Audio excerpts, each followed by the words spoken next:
Imagine um, dedicating 80 years of your life to building a masterpiece. You pour every ounce of your energy, your intellect, and your passion into this one singular creation. Right. But here's the catch. Your ultimate measure of success, the only way you know you've actually achieved greatness, is if someone else comes along in 10 years and completely destroys it. Or, at best, renders it totally obsolete. Exactly. That bizarre, tragic, almost masochistic scenario isn't just some strange thought experiment, it's the daily reality of the modern scientist. It really is the ultimate existential wager. Yeah. And it runs completely counter to how we usually think about a life's calling. Because, I mean, most people want to build something permanent. They want a legacy that stands the test of time. Yeah, if you're an engineer, you build a bridge, that bridge stands there for a century. Cars drive over it, people take photos of it, and you get to point at it and say, I made that. It's solid. It's finite. Right. But when you step into the world of pure intellect, when you decide to dedicate your life to uncovering absolute truth, that solid bridge just vanishes. You're suddenly standing in a landscape that's endless, intimidating, and frankly, a little terrifying. Because you are actively trying to make yourself a stepping stone.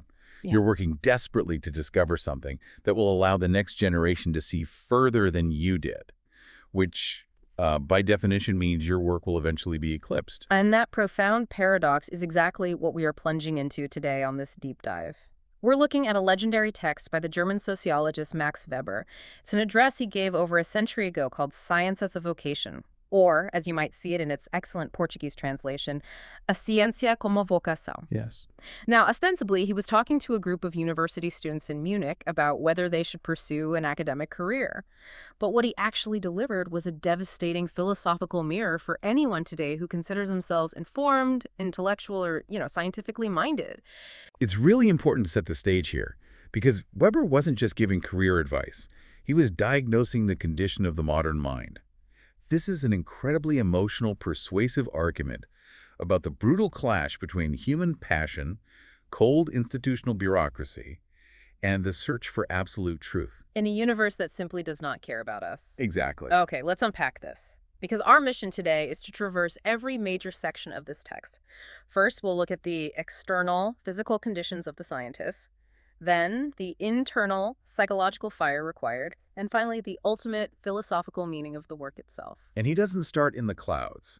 He starts right in the mud with the harsh physical conditions of what it means to be a working intellectual. Right. He compares two models, the traditional German university system of his era and the American system, which he saw as like the blueprint for the future. He had an incredibly sharp eye for how institutions evolve. So let's look at the German model he describes first, because it sounds almost absurd to modern ears. It really does. In that system, a young scholar trying to start a career begins as what's called a private dozent. This essentially translates to a private lecturer.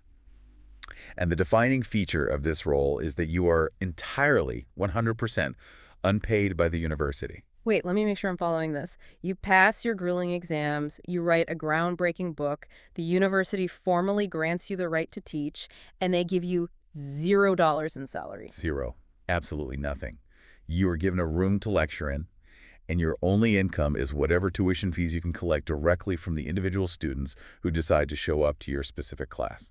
That's not a career. That's like gig work for geniuses. It's basically a plutocracy. How could anyone possibly survive that for years, just waiting around for a senior professor to retire or die so a salaried position might open up? Well, they couldn't unless they were already wealthy. Weber explicitly calls this out Yeah. as a system built on plutocratic prerequisites. Yeah, if you are a brilliant young scholar from a working-class background, you're just starved out of the profession. You Yeah. simply cannot afford the entrepreneurial risk. You have to have an independent fortune to endure the years of financial uncertainty. So you are entirely at the mercy of the academic free market. Precisely. Okay, so on one side, we have this aristocratic, high-risk German model, and then he contrasts this with the American system. Now, at first glance, the American model sounds vastly superior. It does. A young scholar over here starts as an assistant and gets a moderate, guaranteed salary from day one. You don't have to be a trust fund kid to be a scientist. Huh? Problem solved, right? You'd think so. But Weber immediately pulls back the curtain on the hidden cost of that safety. Yeah. Yes, the American assistant gets a paycheck, but they're essentially a low-level employee in a massive bureaucracy. Right. They can be fired easily if they don't meet their quotas, which often means attracting large numbers of students to justify their salary. He actually compares the modern university to a state capitalist enterprise, much like a factory, doesn't he? He does, and the mechanics of that comparison are really crucial to understand. He's applying Marxist terminology, specifically the alienation of the worker from the means of production to the realm of the mind. Okay, walk me through that. Well, think about how science used to be done. A couple hundred years ago, an independent scholar could own their own library, and really biologists could own their own rudimentary microscope. They owned their tools. But then science got complicated and very, very expensive. Exactly. You can't privately own a massive modern chemistry lab or a vast medical research archive or a particle accelerator. Definitely not. The resources required to push the boundaries of knowledge became so immense that the individual researcher could no longer afford them. So who steps in? The state or the massive university corporation. Right. They own the means of intellectual production. The scientist is no longer an independent craftsman. They are a salaried worker entirely dependent on the director of the institute. That is such a chilling way to look at it. So the people who are supposedly uncovering the deepest truths of the universe are really just surviving a corporate bureaucracy. And this brings up something Weber is brutally honest about, which is how people actually get promoted in this factory. He talks about the reign of chance. In Portuguese, o Picasso. Hazard, luck, the unpredictable chaos of human frailty. Yes. Weber argues that in any massive bureaucratic system, true meritocracy is an illusion. When a faculty committee votes on who gets a prestigious professorship, mediocrity triumphs over genius at an alarming rate. Okay, I have to push back here a little bit. Isn't the whole point of academia peer review? Aren't these the smartest people in the world objectively evaluating each other's work? To say it's just luck seems, I don't know, overly cynical. It's not that they don't try to be objective, but Weber points out that true paradigm-shifting genius is inherently disruptive. It challenges the established theories of the very people sitting on the hiring committee. Oh, I see. So a safe, moderately competent careerist who doesn't rock the boat is much easier for a committee to agree on. Exactly. Weber actually goes so far as to compare the selection of university professors to papal elections or U.S. presidential races. That is hilarious, but also kind of depressing. It's basically saying a brilliant quantum physicist might lose out on tenure because they don't have the stage presence of a popular politician. Or a charismatic speaker, which actually leads directly into Weber's critique of the dual mandate of the university, the tension between research and teaching. Right. This is one of the most agonizing tensions in the academic life. The university judges you on two completely different skill sets. Yes. You are expected to be an isolated, meticulous, groundbreaking researcher, but you're also expected to be a charismatic, engaging teacher who can fill a lecture hall. And those two things almost never exist in the same person. You can be an absolute titan in your field, unlocking the secrets of genetics, but if you stutter, or if you can't translate that complex data into an entertaining performance for a room full of 19-year-olds, you might face academic death. Weber calls teaching a specific gift, and he notes that it rarely coincides with the solitary obsession required for deep research. That makes total sense. Yet, the number of students flocking to your class becomes a visible, highly quantifiable metric of your success. Even if the guy in the lecture hall next door is teaching scientifically inferior material, if he puts on a better show, the bureaucracy rewards him. So the people teaching us the highest truths are basically surviving a brutal popularity contest combined with a corporate bureaucracy. That is precisely what he is saying. Wow. So let's step back and look at the picture Weber has painted so far. You are a worker alienated from your tools. You are at the mercy of chaotic, bureaucratic popularity contests. You are judged by metrics that have nothing to do with your actual scientific brilliance. It's grim. Very. If the external reality is as grim and chaotic, why would anyone subject themselves to it? You'd have to be slightly delusional to accept those terms, wouldn't you? That is the perfect transition to the internal reality of the scientist. To survive that crushing external machine, Weber argues you must possess a very specific, almost irrational psychological constitution. Okay, let's unpack this internal vocation. What does it actually look like? It begins with the absolute, uncompromising necessity of specialization. Weber says that the days of the universal genius are dead. Here's where it gets really interesting. You can't be a polymath anymore. No. If you want to achieve true, definitive perfection in any scientific field today, you have to be a strict specialist. because the sheer volume of human knowledge has exploded. Right. In the Renaissance, one person could theoretically understand the cutting edge of astronomy, anatomy, and engineering all at once. But today, you can spend your entire life just studying one specific protein folding mechanism. To do truly meaningful work, you must put on intellectual blinders. You have to restrict your entire worldview to a remarkably narrow, hyper-specific sliver of reality. And Weber uses this intense, almost religious language to describe what it takes to do that. He talks about passion. In Portuguese, paixão. And intoxication. Embriaguez. He's forcing the listener to confront the emotional reality of the work.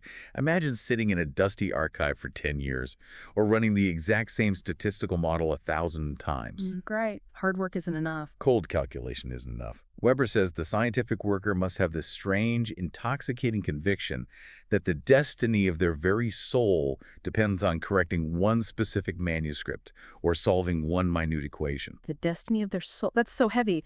You basically have to hypnotize yourself. You have to actively delude yourself into believing that out of all the suffering, all the wars, all the vast mysteries of the cosmos, the single most important thing happening in the universe right now is this one microscopic equation in front of you. Yes.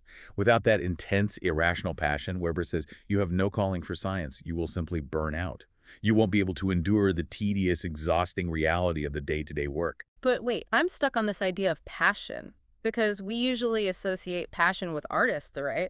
A painter is passionate, a poet is intoxicated. Is Weber saying the scientist is basically just an artist in a lab coat? He draws that comparison very deliberately. Both the artist and the scientist require rigorous technique. Both require immense passion.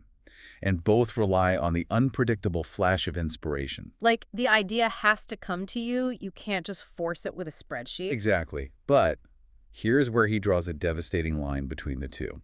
Their ultimate destinies are fundamentally different. Because of the principle of infinite progress. Yes. And this is the tragic beauty of science that we touched on at the very beginning. Think about art. A truly great work of art is never surpassed. Right. A painting by Rembrandt doesn't become incorrect or obsolete just because someone later invents acrylic paint or the camera. A play by Shakespeare stands eternally as a complete realization. It doesn't need to be updated.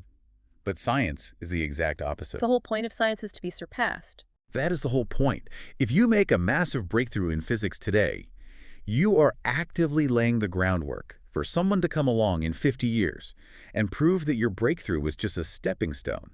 Or even that it was partially wrong in light of new evidence. Isaac Newton, absolute genius, Yeah. revolutionized our understanding of gravity and motion, but his work wasn't the final word, it was a foundation. Right. And hundreds of years later, Albert Einstein comes along with the theory of relativity and fundamentally alters the framework Newton built. Newton's work was surpassed. And Einstein himself fully expected his own work to eventually be surpassed by quantum mechanics. Exactly. It's a profound act of intellectual self-sacrifice. A true scientist actually wants their work to be surpassed and made obsolete in 10, 20, or 50 years. I can't get over that paradox. You have to be passionately, almost religiously obsessed with your work, while simultaneously knowing its ultimate destiny is to be thrown into the recycling bin of history. Yes, that is the tragic destiny. So, if the work is doomed to be outdated and progress is infinite, how can this pursuit offer any lasting meaning to a human life? How do you find peace knowing you're just a tiny, soon-to-be-forgotten link in a chain? That question forces us into the deepest, most philosophical part of Weber's entire address. Because to understand why the scientists must sacrifice themselves to this infinite progress, we have to understand what that progress has actually done to human consciousness. Okay, this brings us to what might be Weber's most famous concept, the disenchantment of the world, or disencantamento do mundo. It's such a haunting phrase. Weber argues that the endless march of scientific progress has fundamentally altered how we experience reality. We've undergone a process of intellectualization. But we have to be very careful with how we define that word. Yes, because intellectualization doesn't mean that we know everything. It doesn't mean you and I, living in the modern world, necessarily have more information in our heads about how our daily lives function than our ancestors did. That is a brilliant counterintuitive point. Let's make this concrete. He uses a specific analogy, right? The person riding the train, viajar de comboio. Exactly. Think about the train you might take to work, or the smartphone in your pocket right now. The passenger riding the train has no idea how the train actually works. Not a chance. I push a button on my phone, and food gets delivered to my house. It's basically magic as far as I'm concerned.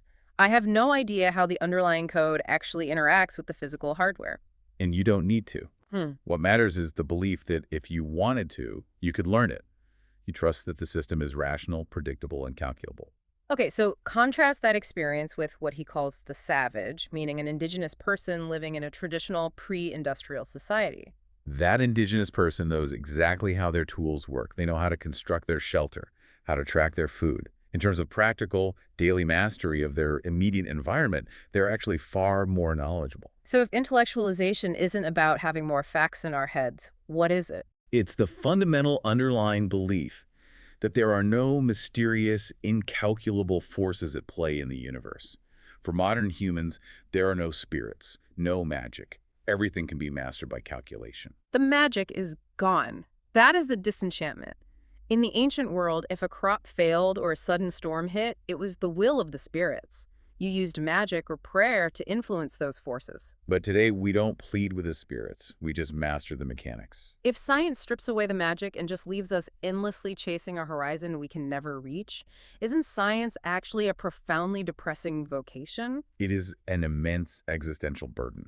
And to explain the devastating psychological impact of this, Weber brings in the great Russian novelist Leo Tolstoy. Oh, the Tolstoy insights here are just staggering, because Tolstoy realized that since modern civilization is entirely built on this concept of infinite progress, a civilized person's life never reaches a natural, fulfilling conclusion. Think about life in an ancient agrarian society. A peasant lived within a fixed cycle. They worked the land, they watched the seasons change, they had children, they grew old. And when death finally came, they died, as Tolstoy put it, satiated with life. Yes, satiated. They had experienced everything their worldview had to offer. Their life was a complete closed loop. But the modern person's life isn't a circle.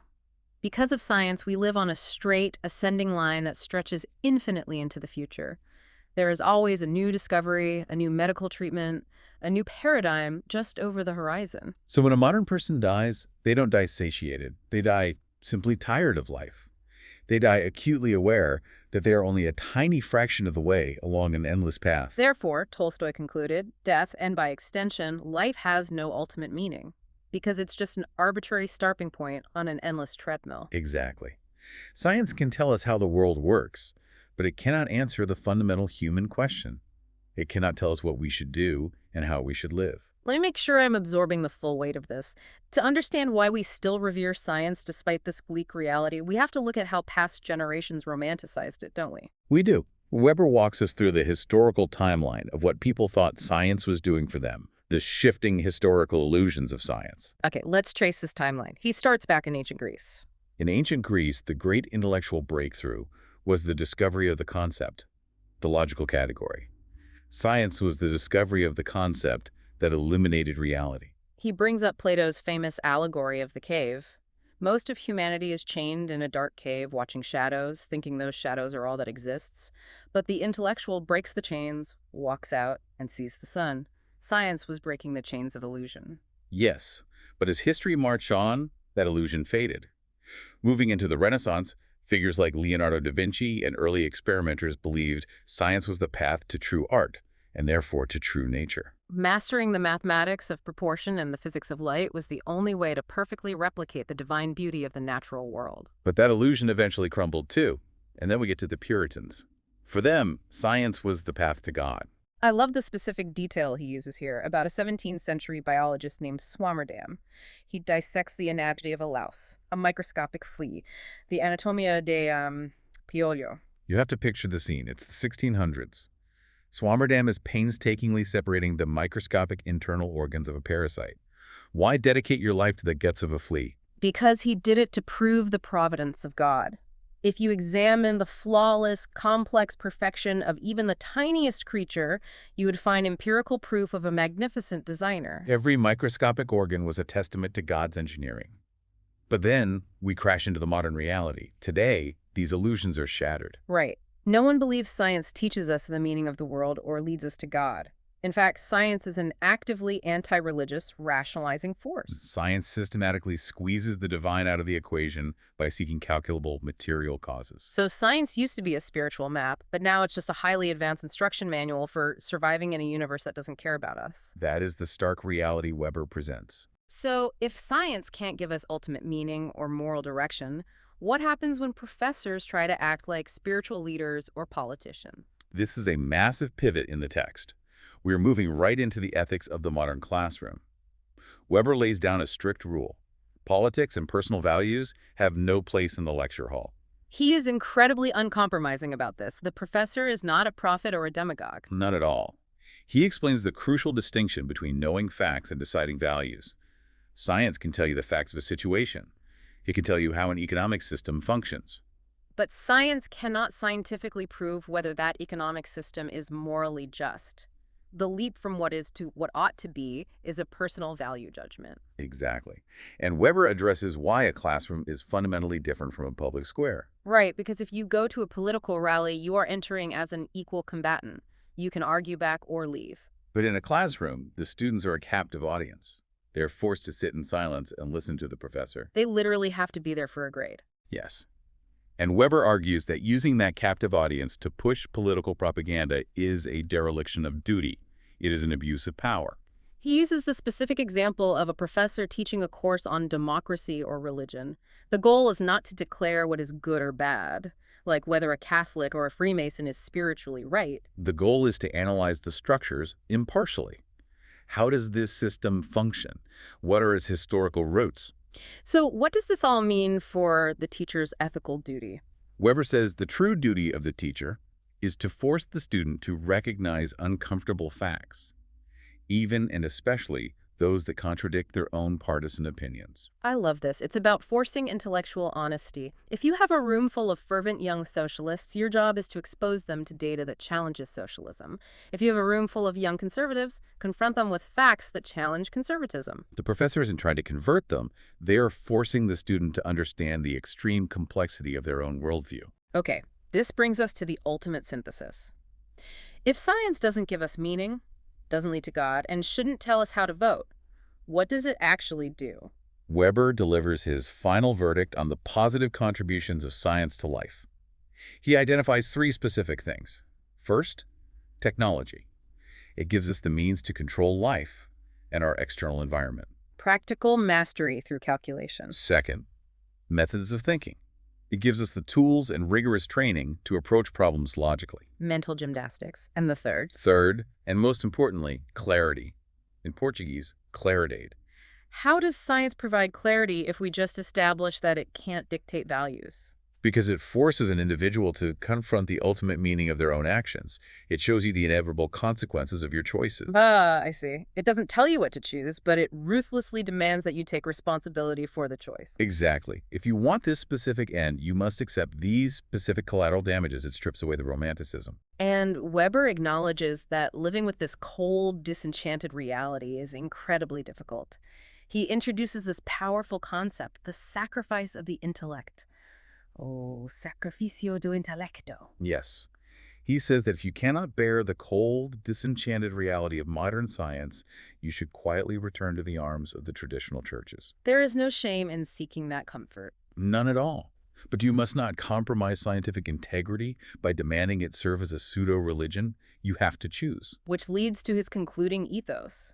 We must not wait for new prophets or grand saviors. We must meet the demands of the day.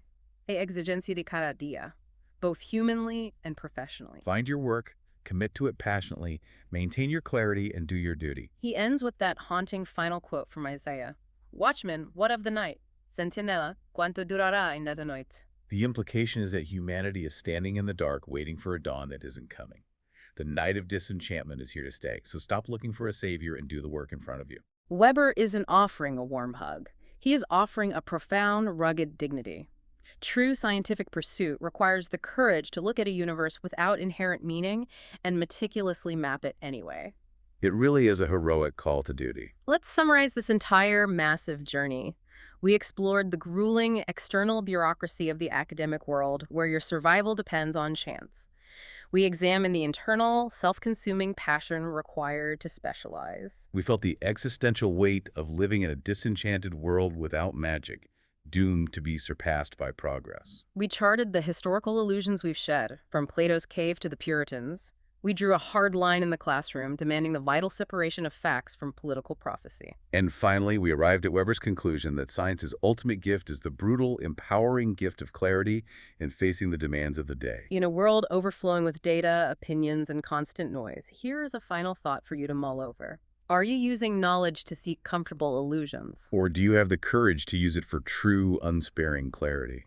That is the ultimate question. We want to thank you for joining us on this deep dive. Keep questioning, keep learning, and keep diving deep.